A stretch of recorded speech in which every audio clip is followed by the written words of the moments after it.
Imagine an emperor so scandalous, so outrageous, that his own people tried to erase him from history.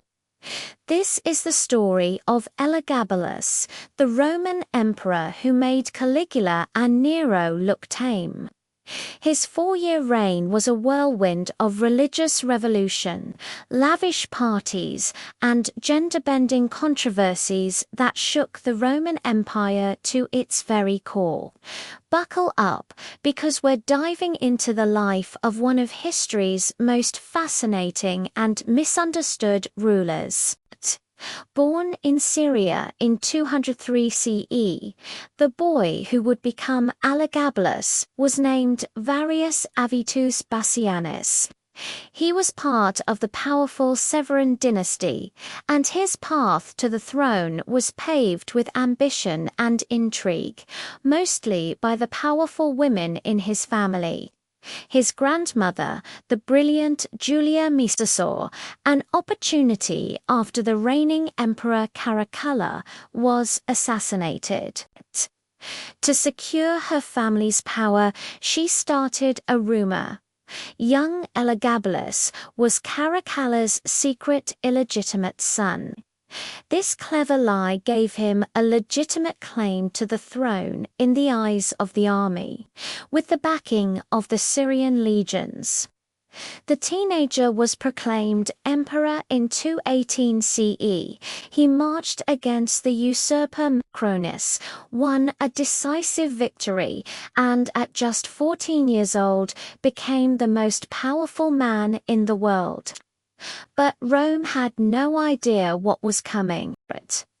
When Elagabalus arrived in Rome, he didn't just bring himself, he brought his god. He was the high priest of the Syrian sun god Elagabal, and he intended to make this foreign deity the supreme god of the entire Roman Empire. This was a shocking move. Rome had a centuries-old pantheon led by Jupiter, and here was a teenage emperor trying to replace it. He built a magnificent temple, the Elagobalium, on the sacred Palatine Hill, and began a campaign to merge Roman religion with his own. He would lead religious ceremonies himself, often dressed in lavish silks, makeup, and jewelry, performing ecstatic dances that stunned the traditional Roman elite. In one of his most audacious acts, he married his god Elagabal to Vesta, one of Rome's most sacred goddesses. It was a symbolic union meant to fuse the two cultures, but to the Romans, it was pure blasphemy. But Elagabalus's eccentricities didn't stop at religion. His court became legendary for its opulence and sheer weirdness. Ancient historians tell tales of banquets where guests were showered with so many rose petals that some allegedly suffocated. He held feasts where the pools were filled, not with water, but with wine. He was a master of pranks, sometimes serving his guests fake food made of wax or wood, or even releasing tame leopards and lions into the dining hall just to see their reactions. While these stories were likely exaggerated by his enemies, they paint a picture of an emperor who delighted in luxury, chaos, and subverting every expectation of how a ruler should behave. He seemed more interested in performance and spectacle than in the dull business of governing an empire. And then there was his private life, which caused the biggest scandal of all. Elagabalus married 5 times in just 4 years. One of these marriages was to a Vestal virgin named Aquilia Severa. Vestal virgins were sworn to 30 years of chastity, and breaking that vow was a capital offense. For the emperor himself to take one as his wife was an unprecedented act of sacrilege that horrified the public. But Elagabalus's defiance of Roman norms went even deeper. He openly had relationships with men and was said to frequently refer to himself using feminine pronouns. Some sources claim he acted as a prostitute in the imperial palace and even offered a fortune to any surgeon who could perform a sex change operation, a concept so alien to Roman society it was considered monstrous. While we have to be careful with these ancient accounts, which were written to demonize him, they show an individual who profoundly challenged Roman ideas about gender and sexuality. As his behavior became more and more unpredictable, the people who put him in power began to worry.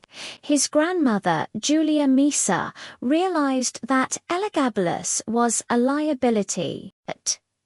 His scandals were threatening to bring down the entire Severan dynasty, so she shifted her focus to her other grandson, the sensible and well-liked Alexander Severus.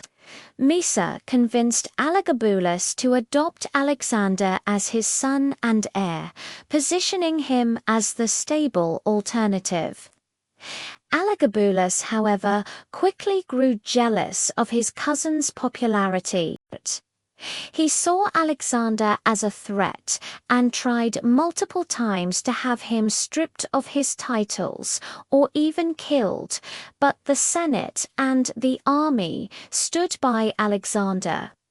The tension was ready to explode.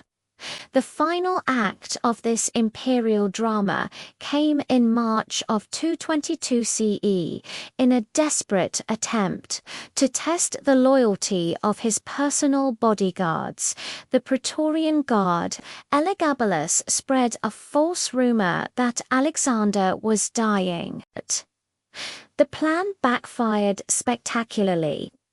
Instead of rallying to Elagabalus, the guards were enraged and demanded to see both emperors at their camp. Elagabalus, then only 18 years old, arrived with his mother, Julia Sawemius, at his side.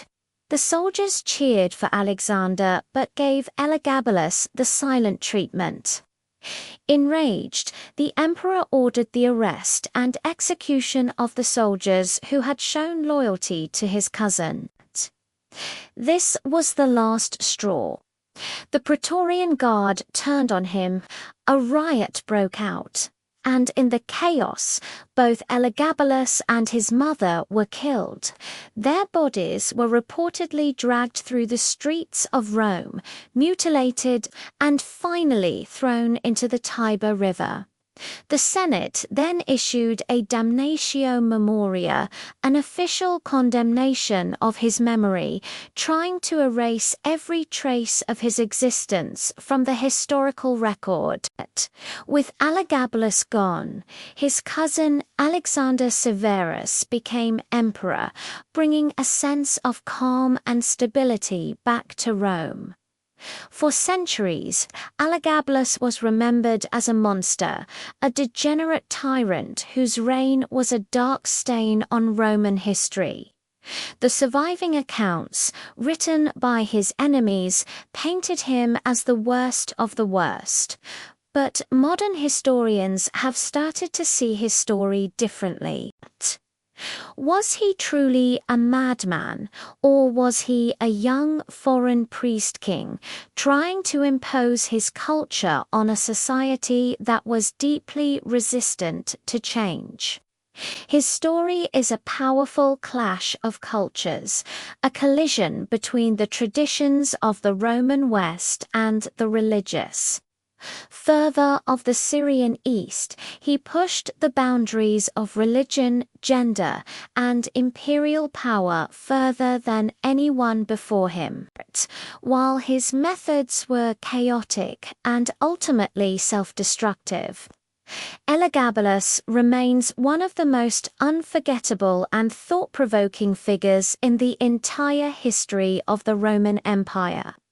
He was a ruler who dared to be different, and for that, he paid the ultimate price. Thank you so much for joining me on this journey back to ancient Rome.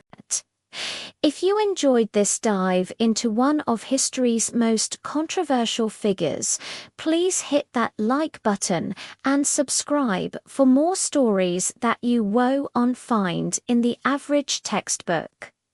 Let me know in the comments what you think about Elagabalus. Was he a misunderstood visionary or a reckless tyrant? I'd love to hear your thoughts. Until next time, stay curious.